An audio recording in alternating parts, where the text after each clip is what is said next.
pour nous éclairer. Sur la machine de l'Élysée, nous accueillons le journaliste Alain Duhamel. Bonjour, merci d'être là Alain Duhamel. Vous avez notamment publié Journal d'un observateur aux éditions de l'Observatoire. Ce départ est-il un symptôme et que recouvre-t-il selon vous ? C'est un symptôme assez significatif même, puisque Ismaël Émilien était peut-être, avec Alexis Kohler, le secrétaire général de l'Élysée, le plus proche d'Emmanuel Macron. Il a été associé à sa trajectoire politique depuis le début. On le présentait comme le stratège. En tout cas, il avait un rôle considérable. C'est incontestable. Qui en plus était entouré d'une petite aura de mystère, puisqu'il ne voyait pas les journalistes. Donc, il y avait toutes les conditions étaient réunies pour qu'il apparaisse comme un personnage clé. Bon, son départ, il y a sans doute une dimension personnelle, parce qu'il faut bien comprendre que la vie de cabinet en général, et de cabinet élyséen en particulier, c'est un enfer. On dort 6 heures par nuit, et c'est vrai qu'au bout de 2 ans, en général, on commence à être assez épuisé. Moi, j'ai toujours connu des remplacements de ce genre au bout de 2 ans. Mais il n'y a pas que ça. Il y a évidemment l'affaire Benalla, puisqu'Ismaël Émilien est suspecté d'avoir voulu l'aider, en tout cas en lui fournissant l'illustration de ce que ceux qu'il avait attaqués eux-mêmes avaient lancé auparavant des projectiles. Bon, bref, il y a certainement ça. Et puis, je dirais qu'on est arrivé à un moment où les effets positifs d'une nouvelle génération de débutants en politique, ce qui était quand même le cas très largement à l'Élysée, y compris s'agissant du président de la République, ont produit des effets négatifs. Alors, je ne suis pas en train de vous dire qu'il faut des plus de 80 ans à l'Élysée, mais c'est un fait que c'était des novices. Et que ça a joué d'abord dans la gestion catastrophique de l'affaire Benalla, qui du coup ça a pris des proportions sans comparaison avec l'importance du sujet. Mais parce que ça a été mal géré tout le temps. Qu'est-ce qu'ils auraient pu, qu'est-ce qu'ils auraient dû faire Ce qu'ils auraient pu faire, c'était... vous me direz que c'est facile de le dire après, mais c'était de le renvoyer tout de suite, sans attendre, et définitivement, évidemment. C'était possible. Hein, rien ne s'y opposait.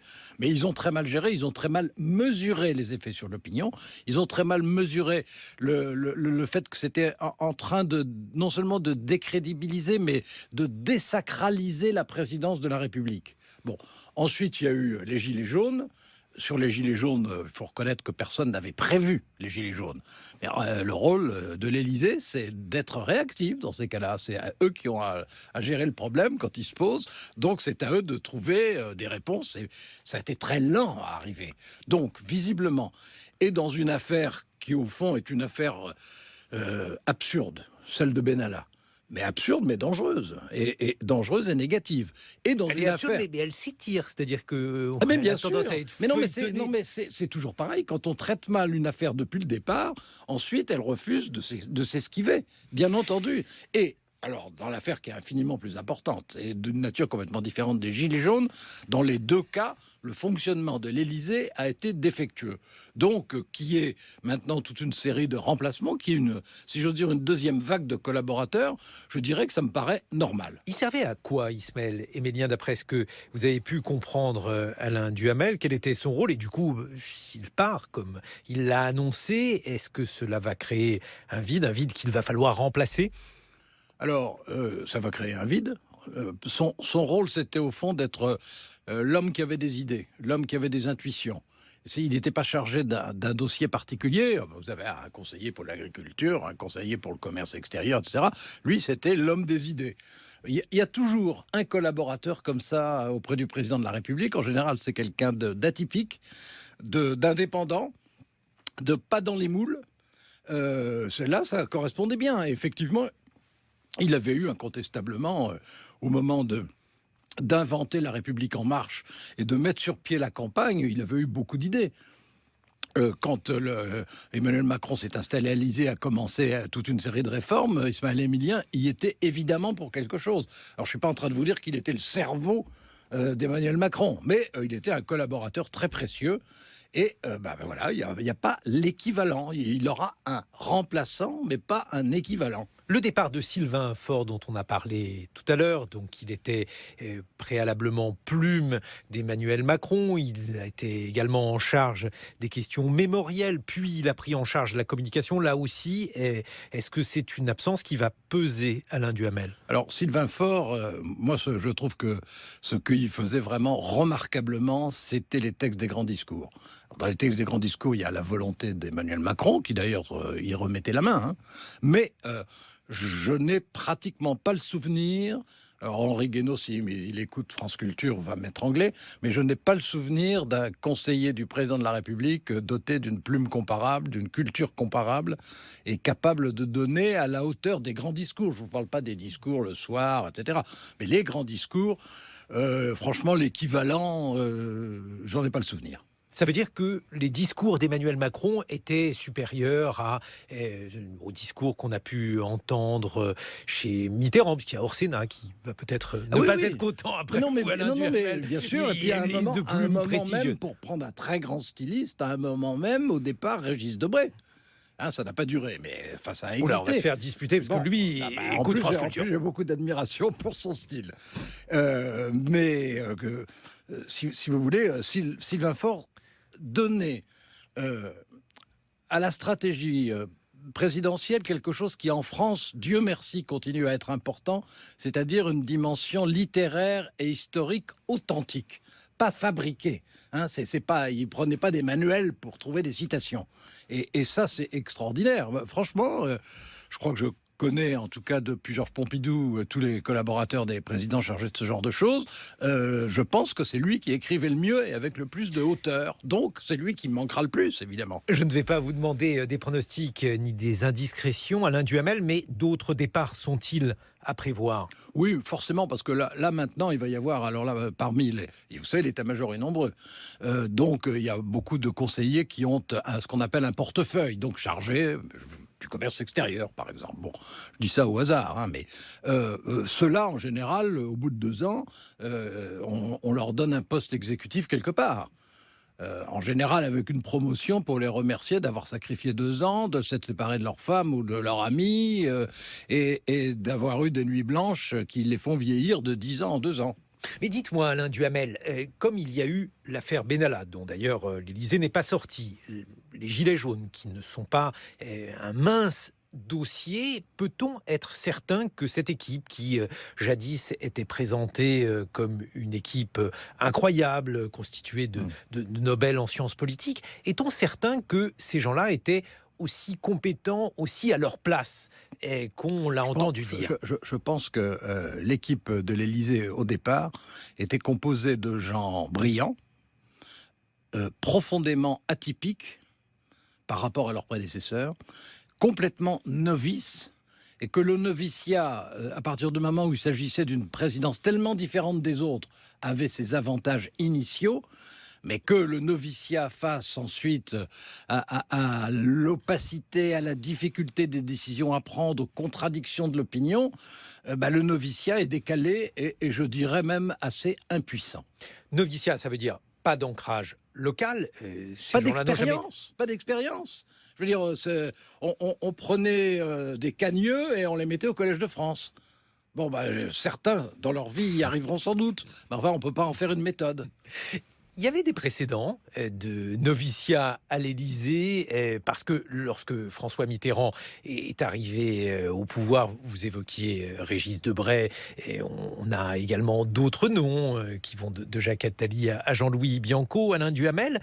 Ces gens-là n'étaient pas au pouvoir auparavant, ils étaient pour la plupart très jeunes. Régis Debray avait un parcours atypique. Bref, est-ce que par exemple, cette comparaison, elle vaut? Qu'est-ce qu'il y a comme point commun? Qu'est-ce qu'il y a comme distinction? Alors, s'il s'agit de dire quelles équipes présidentielles ont constitué une vraie rupture par rapport à leurs devancières, il y a 3 exemples. Sous la Ve République, celle du général de Gaulle. Alors lui, il avait une équipe qui, évidemment, n'avait rien à voir avec celle de ses prédécesseurs. Il y a eu François Mitterrand et il y a Emmanuel Macron.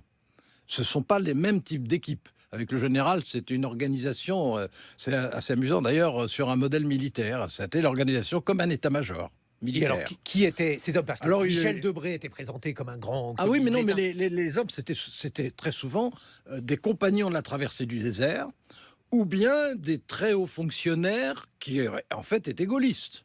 Bon, François Mitterrand, c'était une autre génération politique, c'était des origines politiques complètement différentes. Il y avait effectivement beaucoup de débutants, mais je dirais que par différence avec Emmanuel Macron, c'était des débutants qui étaient dans le combat politique plutôt depuis 10 ans que depuis 6 mois. Autrement dit, ils avaient une forme d'expérience. Des gens comme Attali, ou comme Laurent Fabius, comme Pierre Bérégovoy, etc. Des personnages bigarrés comme François de Grossouvre, que Oui, les jeunes... enfin, c'est pas le meilleur exemple. Non, Hein, mais, enfin, il était à l'Élysée. oui, enfin, oui, Il est même oui. mort, le pauvre, d'ailleurs. Oui, mais il y avait des gens de qualité. Juste pour rappeler, Alain Duhamel, à nos jeunes auditeurs qui étaient François de Grossouvre, il était a priori là pour les chasses présidentielles, mais il avait un rôle opaque. Disons qu'on lui avait confié les chasses présidentielles et qu'il avait cherché à conquérir les services secrets. Et que ça s'est très mal terminé. Mais il s'est suicidé à l'Élysée. Oui.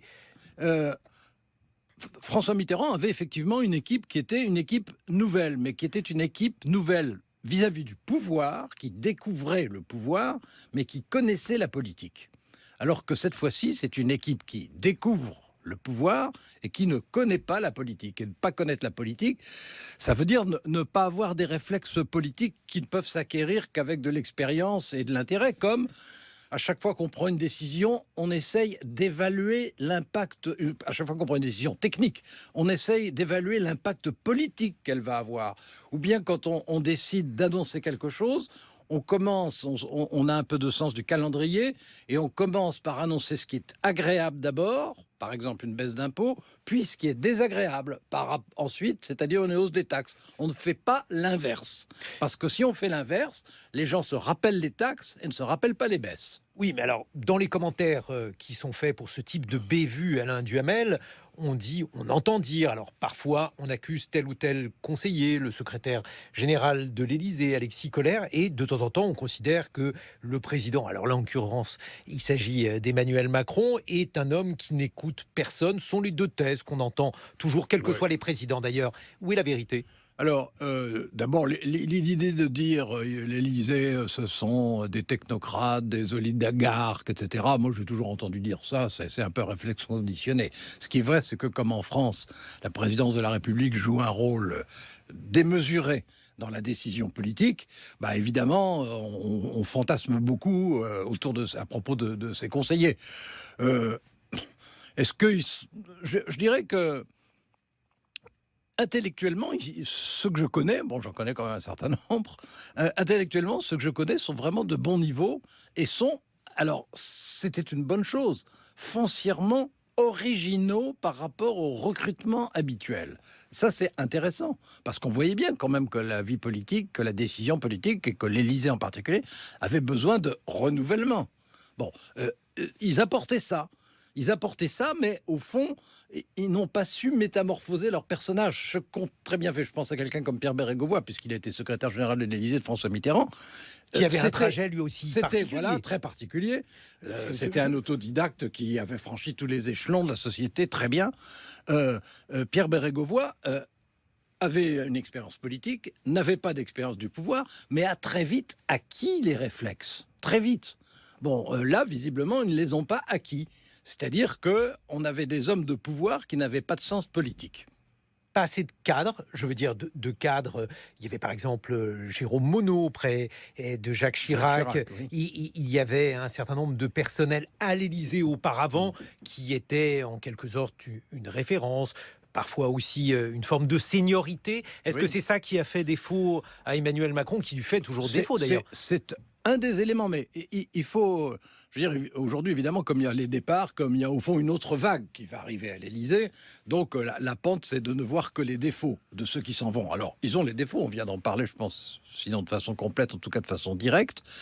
Ils avaient aussi des qualités et une fonction. Leur fonction, c'était d'essayer de renouveler et de changer, et des qualités, c'était des gens qui étaient au départ désintéressés par principe, puisqu'ils avaient été associés à une expérience totalement aventureuse et même improbable, qui était la conquête du pouvoir par Emmanuel Macron. Donc ils étaient originaux.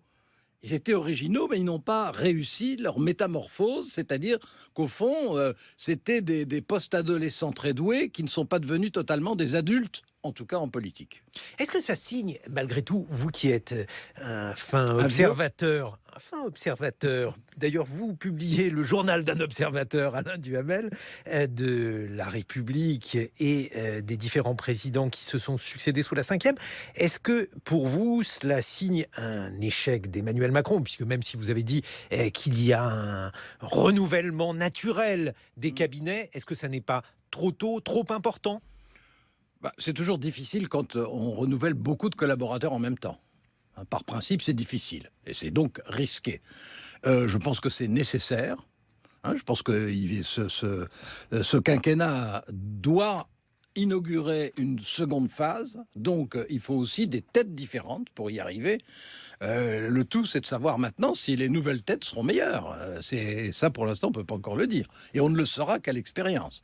Bon, on va continuer à vous écouter avec plaisir, Alain Duhamel. Dans une vingtaine de minutes, vous serez rejoint par Gaspard Ganzer, qui a été ancien conseiller en communication de François Hollande. Je rappelle le titre de votre ouvrage « Journal d'un observateur » aux éditions de l'Observatoire. Il est 8h sur France Culture.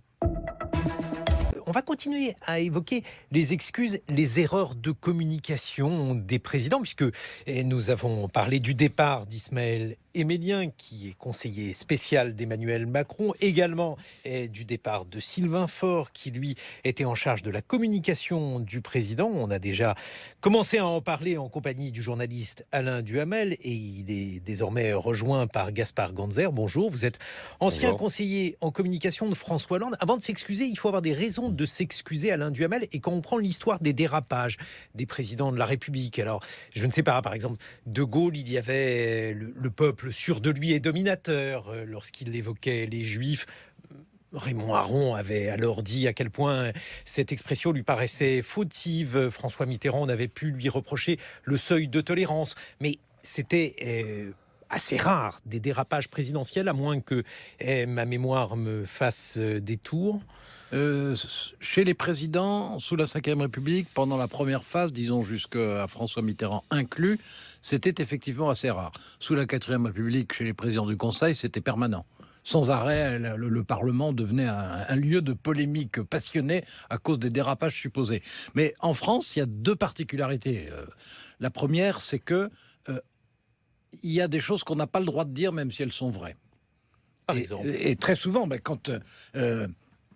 quand Emmanuel Macron disait dans le colonialisme, il y a eu des éléments de civilisation. Bah oui, simplement, c'était pas l'essentiel. L'essentiel, c'était évidemment l'oppression, la dépossession, la tyrannie, bien sûr. Mais c'est vrai qu'il y avait aussi des médecins qui n'étaient pas là avant, un peu de scolarisation, des routes qui se créaient. Je veux dire, on n'a pas le droit de le dire, mais parler de seuil de tolérance. Bon, seuil de tolérance, c'est totalement quelque chose de subjectif, d'indémontrable, etc.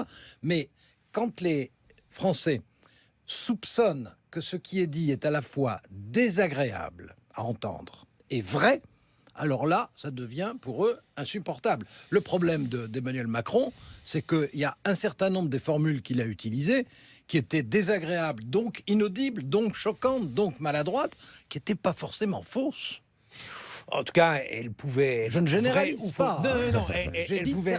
On va poser la question à Gaspard Ganzer, mais peu importe à la limite qu'elles aient été considérées comme vraies ou fausses sur le moment, elles étaient aussi considérées comme étant peu présidentielles.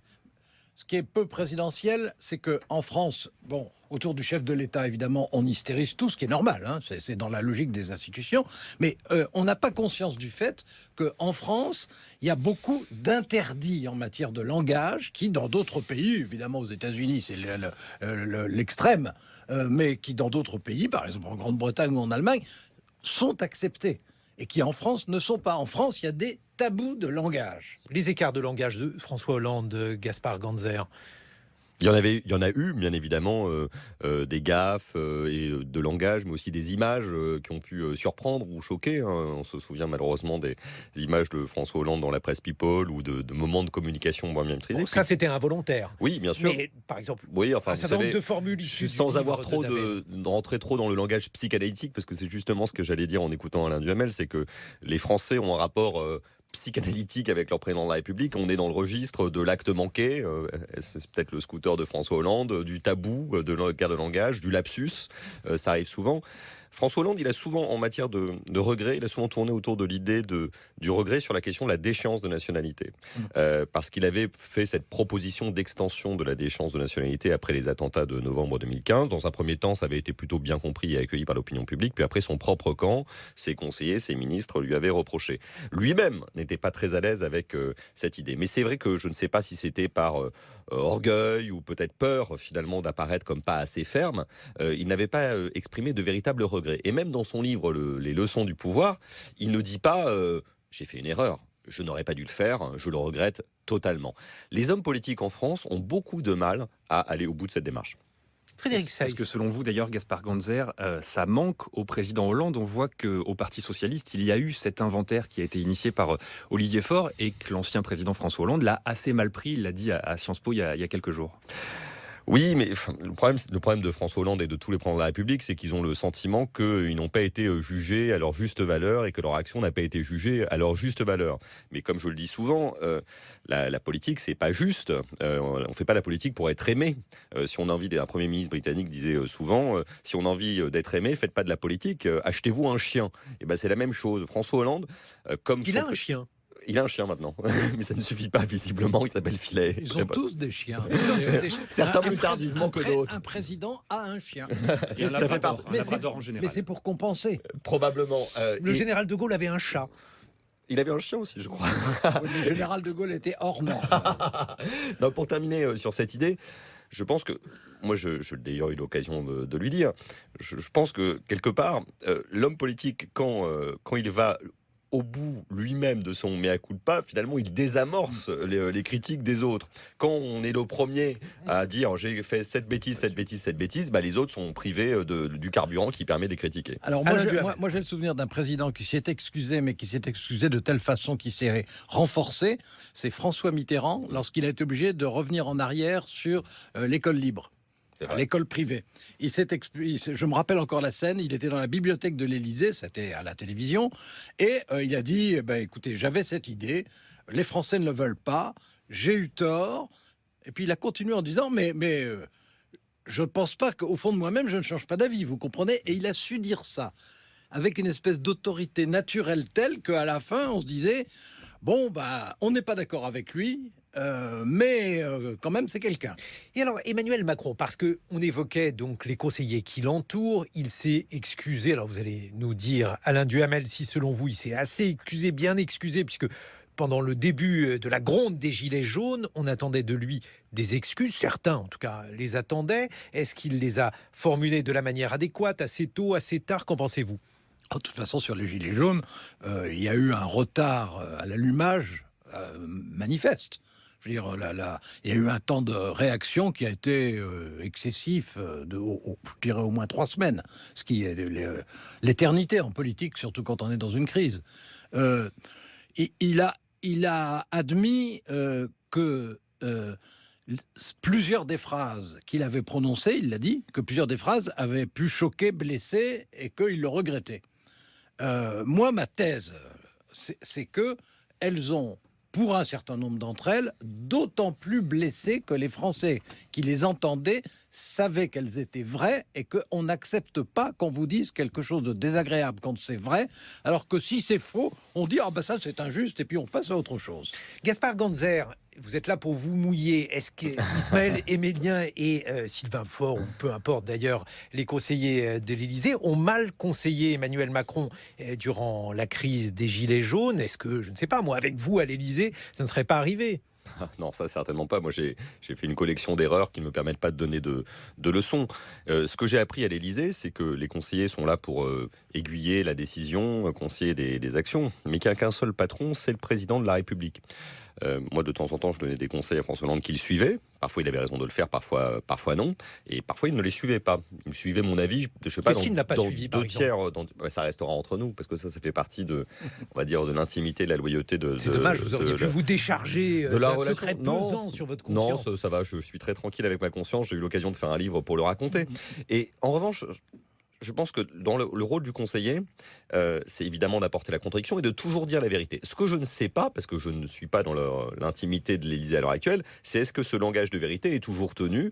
Parce que la courtisanerie existe, hein, elle a toujours existé dans les palais de la République, notamment à l'Élysée, parce qu'on a un rapport un peu pathologique à notre président de la République qu'on prend pour un roi, et c'est pas toujours facile pour un président de dire la vérité. Moi, je suis pour le coup tranquille avec ma conscience parce que j'ai toujours dit ce que je pensais.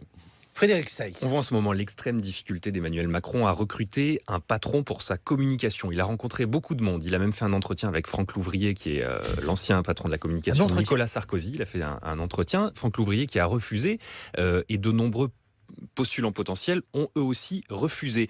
Gaspard Ganzer, vous qui avez occupé ce poste, à quoi ça tient selon vous ? Est-ce que c'est lié à la personne d'Emmanuel Macron ou est-ce que c'est lié à l'époque ? Finalement, c'est un métier tellement impossible que personne ne veut s'en charger.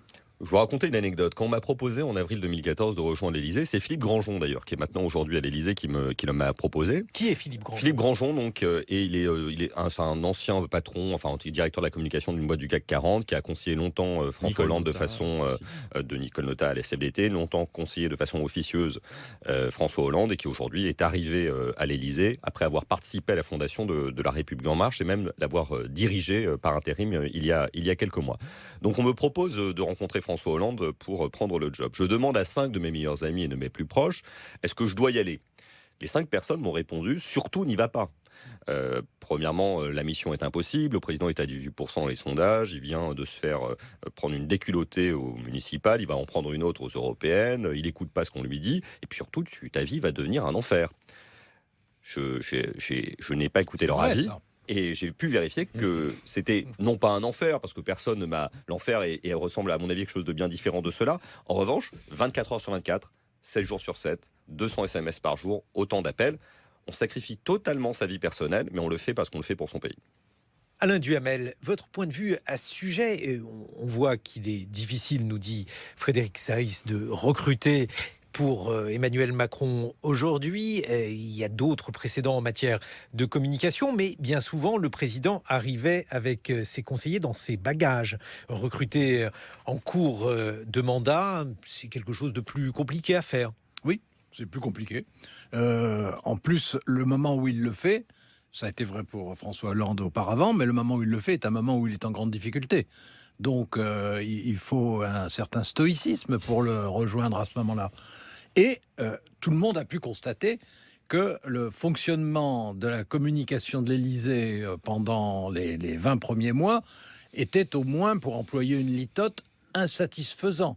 Donc, celui ou celle qui va arriver saura, 1, que la période est particulièrement difficile, 2, que Emmanuel Macron est quelqu'un qui s'exprime d'abord lui-même et de façon souvent spontanée, non organisée, et 3, que l'organisation même de la communication à l'Élysée, jusqu'à présent, était, pour être poli, une joyeuse pagaille. Donc, c'est évidemment pas extraordinairement séduisant. Une joyeuse pagaille, mais bien souvent, et Gaspard Ganzer n'en prendront pas ombrage, mais bien souvent, ceux qui sont en charge de la communication des présidents sont de drôles de zèbres. Je pense par exemple au personnage de Pilan auprès de François Mitterrand, des gens qui ont des parcours un peu atypiques, qui sont des gens un peu hors normes, qui n'en font qu'à leur tête. Est-ce que ça, par exemple, c'est un profil qui ressemble au portrait robot des conseillers en communication des présidents? Non, Pilan, c'était tout à fait une exception. D'ailleurs, son rôle, ça n'était pas de diriger la communication, c'était d'être une sorte de stratège de la communication présidentielle, mais pas de gestionnaire quotidien de cette expression publique. C'est-à-dire qu'il y avait quelqu'un qui s'occupait de la communication quotidienne, puis il y avait quelqu'un de très intelligent, d'ailleurs, moi je l'ai assez bien connu, très intelligent, cultivé, qui prenait du recul. Jacques Pilan auprès de François Mitterrand. Il était le stratège de la communication.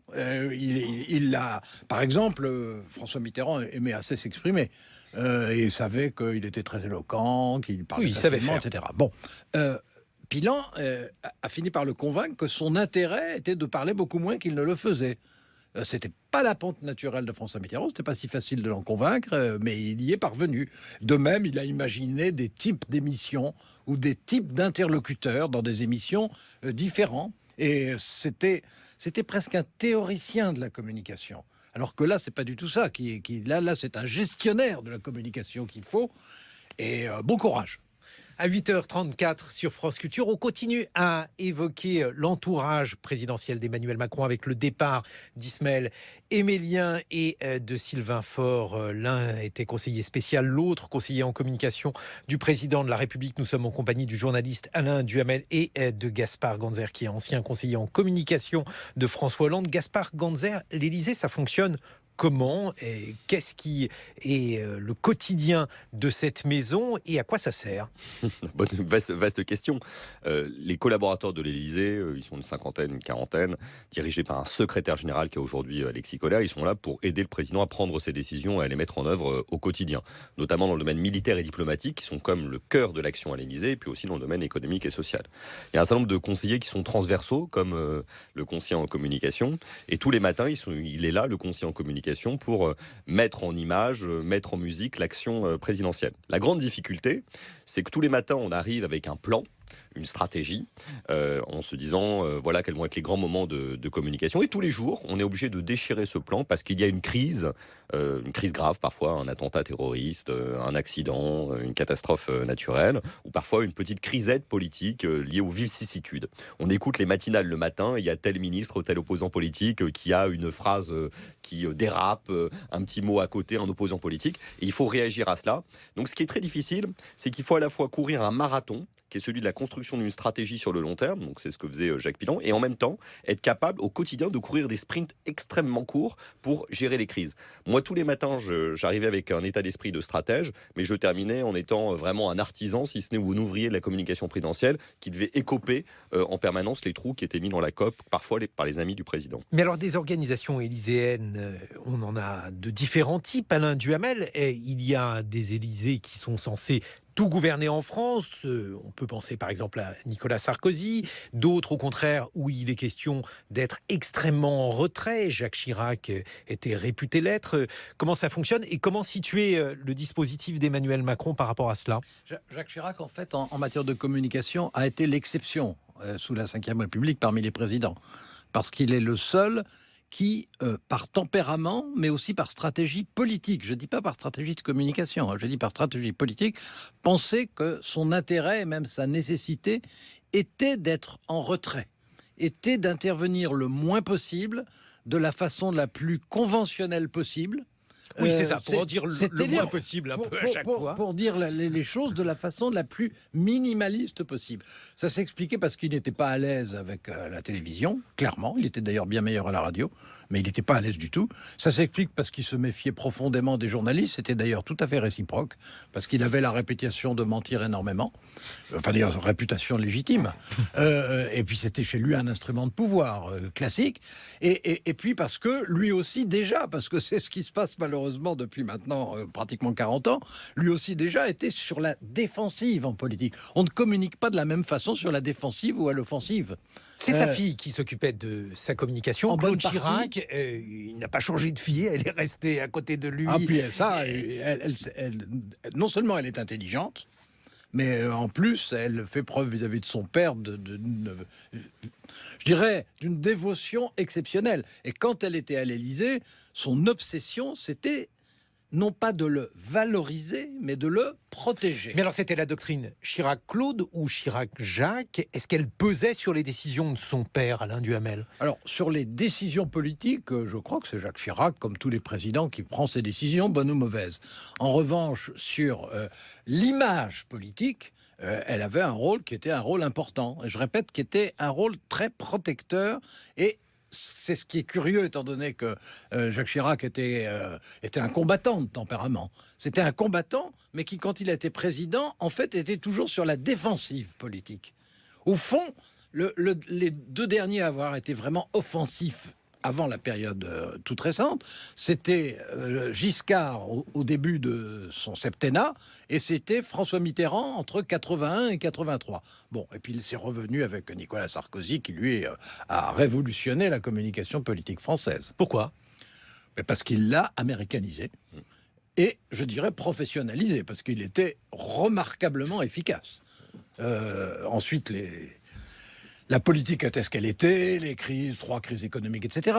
Mais à la télévision, par exemple, aucun président ne faisait preuve de tellement de présence, de dynamisme, etc. C'était incroyable, c'était presque pathologique, tellement il s'identifiait à sa communication. Et alors, le communicateur de l'Élysée, c'était lui. Et c'était vraiment lui. Bon, ça avait un côté hystérique, forcément. Frédéric Seyss. On entend souvent les anciens conseillers à l'Élysée dire que l'Élysée isole terriblement, et on a l'impression qu'il y a une sorte de chorégraphie qui est commune à tous les chefs d'État nouvellement élus, c'est qu'ils sont un peu sur un frêle esquif, ils font venir les équipes qui viennent de les porter au pouvoir, ils font confiance à un nombre limité de gens, et finalement, au cours du quinquennat, les équipes s'élargissent, s'étoffent, et c'est d'ailleurs aussi le cas pour les gouvernements qui commencent toujours resserrés et qui finissent toujours élargis. Si on fait un peu de sociologie des organisations, quelle est la bonne formule, Alain Duhamel, Gaspard Ganzer? Est-ce qu'il faut une équipe resserrée avec des gens de confiance, ou est-ce qu'il faut quand même se dire on est à la tête de la 6e puissance du monde, il faut quand même beaucoup de gens, beaucoup de compétences autour de nous, y compris en quantité? Peut-être Gaspard Ganzer. Je pense qu'on gagne avec un commando extrêmement resserré, surtout dans les campagnes politiques actuelles, mais que pour gagner, il faut une armée, ou en tout cas des gens peut-être plus chevronnés, comme le disait Alain Duhamel tout à l'heure. Je crois que certains présidents ont réussi cette synthèse. Nicolas Sarkozy, à l'Élysée, il avait des gens qu'il avait aidés à gagner, Franck Louvrier, Claude Guéant, Emmanuel Mignon, mais il avait aussi fait venir des gens qui venaient de l'extérieur. Henri Guénaud l'avait rejoint très tard dans la campagne, Raymond Soubi était arrivé, Jean-David Lévy, le conseiller diplomatique, était arrivé. Il y avait une très bonne synthèse et c'était une excellente équipe élyséenne. François Hollande, il avait fait aussi une synthèse entre des gens qu'il connaissait depuis 30 ans et les gens qu'il avait portés au pouvoir. Emmanuel Macron, il a fait un choix plus radical. Lui, il a vraiment gouverné avec vraiment les gens qu'il avait portés au pouvoir. Il faut le comprendre, ils ont réussi un exploit politique absolument exceptionnel. Je crois qu'il faut un peu les deux. Il faut à la fois des gens expérimentés, des gens qui vous ont porté au pouvoir, parce que sinon il arrive ce qui est arrivé tant à Nicolas Sarkozy qu'à François Hollande qu'à Emmanuel Macron. Au bout de 2 ans, on est obligé de changer tout le monde. Alain Duhamel, les difficultés sont aussi liées à ça pour Emmanuel Macron, c'est d'avoir fait trop confiance à cette bande qu'on appelle les Mormons, c'est-à-dire ces jeunes trentenaires qui l'ont suivi depuis Bercy. Moi, ma thèse est qu'il n'a pas fait trop confiance aux Mormons, mais qu'il s'est fait trop confiance à lui-même. C'est-à-dire qu'il a trop cru que, comme il venait effectivement d'accomplir un exploit invraisemblable pour arriver à l'Élysée, il était tellement différent des autres qu'il pouvait réinventer la présidence. Et réinventer la présidence, c'est assez téméraire. Mais qui sont les présidents qui ont douté, Alain Duhamel, parce que ont douté? Oui. Ah oui. À tous. Tous ont douté. Le général de Gaulle a douté. À la fin. Mais à la fin, vous en avez de bonnes. Pendant la fin de la guerre d'Algérie, il y a des moments où il a douté. Bon, si vous le dites, je vous crois. Oui, en plus, il doutait tout simplement de sa survie, en 61-62, ce qui est une forme de doute quand même assez prégnant. Oui, mais sur Valéry décisions, Giscard d'Estaing. c'est-à-dire que sur la guerre d'Algérie, il a pris probablement une décision inverse de celle qu'il avait Non, mais prévu de il prendre. doutait de sa capacité à convaincre qui il voulait convaincre. Ses rapports avec l'armée pendant la fin de la guerre d'Algérie, c'était horriblement compliqué. Bon, Valéry Giscard d'Estaing ne doutait pas du tout, sauf quand il a commencé à douter trop tard. 6 mois avant sa réélection. François Mitterrand ne doutait pas. Il a eu cette phrase que je trouve tout à fait juste, incroyablement cynique et extrêmement intelligente. Quand on lui demandait quelle est la principale qualité pour un président de la République, il a répondu l'indifférence. Et à la fois, il était extrêmement agacé par les commentaires, les critiques. Est-ce que ça n'était pas aussi une phrase qu'il avait envie de se répéter à lui-même parce que précisément son tempérament le portait à l'inverse? C'était, je dirais, aussi un résidu de 4ème République. C'est-à-dire qu'il avait été une cible terrible pendant la 4ème République, vraiment une cible privilégiée. Et il avait été une cible privilégiée au début de la 5ème République. Il faut rappeler aux jeunes auditeurs qu'il a été accompagné par différents scandales. Oui, qu'il a été 11 fois ministre sous la 4ème République quand même. Et puis qu'au début de la 5ème République, il a été une cible obsessionnelle des gaullistes, avec une violence et des manœuvres machiavéliques absolument hallucinantes, auxquelles il se prêtait, le cas échéant. Bon, donc, il a eu aussi ses doutes. Jacques Chirac, je pense, a douté tout le temps. Mais il avait une énergie intense. Je pense que les successeurs... Je ne suis pas sûr que Nicolas Sarkozy ait beaucoup douté.